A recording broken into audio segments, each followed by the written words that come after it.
C'est une vocation qui m'est venue par l'intermédiaire de la littérature, passion-vocation. Je pense que je ne pourrais pas me passer des élèves. J'ai toujours été attirée par les élèves en difficulté. C'est-à-dire enseigner dans un établissement où il n'y aurait pas d'élèves en difficulté, je pense que je m'ennuierais. Ce que j'aime avant tout dans la vie, c'est la pédagogie. J'aime les jeunes et je ne suis pas que professeur d'histoire-géographie, je suis également entraîneur de foot. C'est quelque chose qui me passionne. J'ai un bon feeling avec les jeunes et jusqu'à présent, voilà, ça a toujours bien marché.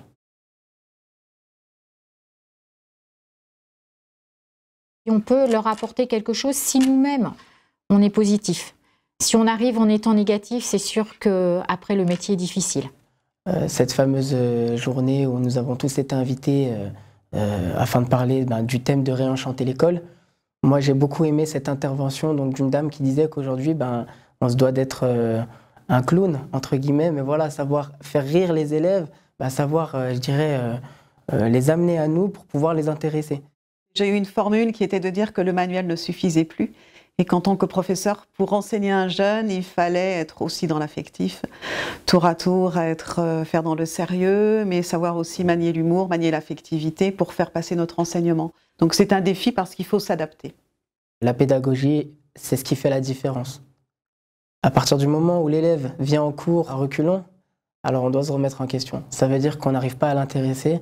Et donc ça veut dire que notre enseignement, il est peut-être à remettre en question. Pas au niveau de ce qu'on enseigne, mais plutôt de la façon dont on enseigne.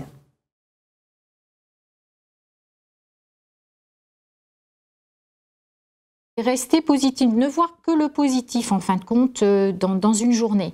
Et ne pas toujours rabâcher, je dirais, aux jeunes que ça ne va pas. Dans le carnet de liaison, par exemple, il y a aussi une partie où on peut mettre des avis positifs quand l'enfant a fait quelque chose de bien. Et c'est une page qui est rarement remplie.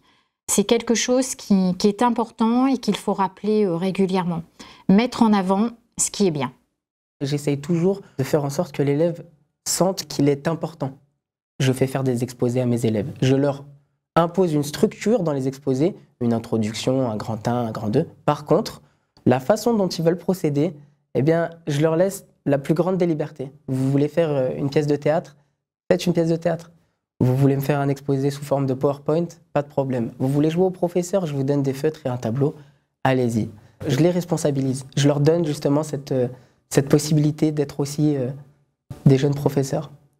Dans ma fonction de professeur de français, j'aime beaucoup les faire prendre conscience de leur force argumentative, de la force que ça a de défendre ses idées. Ça serait ça pour moi la prise concrète sur le réel, leur apprendre à défendre leurs idées, à s'affirmer. Je leur dis aussi souvent ça, de toute façon, demain c'est vous qui faites le monde. C'est pour ça que j'enseigne. Et j'ai tout intérêt à faire de mon mieux parce que il va falloir que vous vous mettiez au travail, quoi. Et ils sont sensibles à ça. Quelles sont mes raisons d'espérer? Pour des élèves en situation de handicap, quand ils passent par une Ulysse, on leur donne quand même la possibilité de préparer un métier puis de s'en sortir dans la vie. On les met en avant. Ici au collège, ils sont mélangés avec d'autres classes, avec d'autres élèves. On ne les met pas à part et puis ce sont des élèves qui vont réussir aussi bien que les autres dans la vie. Bon, moi-même, j'étais en difficulté quand j'étais à l'école.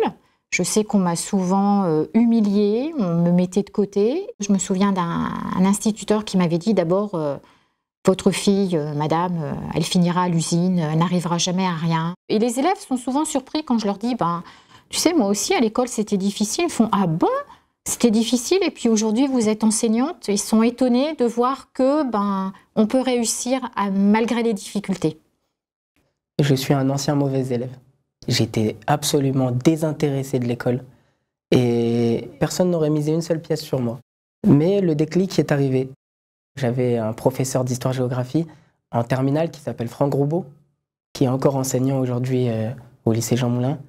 Et cet enseignant, c'est lui qui m'a transmis cette passion d'enseigner. Il avait une pédagogie qui était très cool, très classe. Et ça a changé du tout au tout ma façon de voir les choses. Je me suis dit, si j'avais que des professeurs comme lui, j'aurais été fort partout. Et voilà, je suis reconnaissant aujourd'hui envers ce professeur. Comme j'imagine, beaucoup d'élèves sont reconnaissants envers un professeur en particulier. C'est une certitude, les professeurs sont signe d'espérance parce que si moi, je ne crois pas en ce que je fais, comment mon public peut croire en ce que je fais? Je dois être le premier convaincu. Si j'y crois pas, ils y croiront pas. Toutes ces générations qui passent et qu'on forme et qui nous reviennent, voilà, qui nous reviennent en nous faisant part de leur épanouissement, ben, je maintiens qu'on y est vraiment pour grand-chose. C'est ça ma raison d'espérer. Voilà. Je suis convaincue de ça et j'en suis heureuse et fière.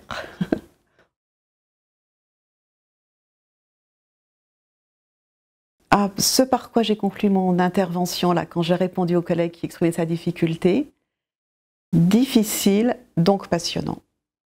Donner le sourire à tous les enfants, qu'ils sortent heureux de la classe et qu'ils aient envie d'arriver le lendemain avec le même sourire. Je m'attache très rapidement à mes élèves. Et je sais que ça peut être aussi réciproque. Et de cette relation, à chaque fois que je suis obligé, par exemple, de quitter une classe, que je sois muté, etc., j'ai des élèves qui me disent « Non, monsieur, mais si vous partez, ça va se passer mal, etc. etc. » Et moi, je leur dis que, voilà, peu importe l'entraîneur, vous devez de rester de bons joueurs.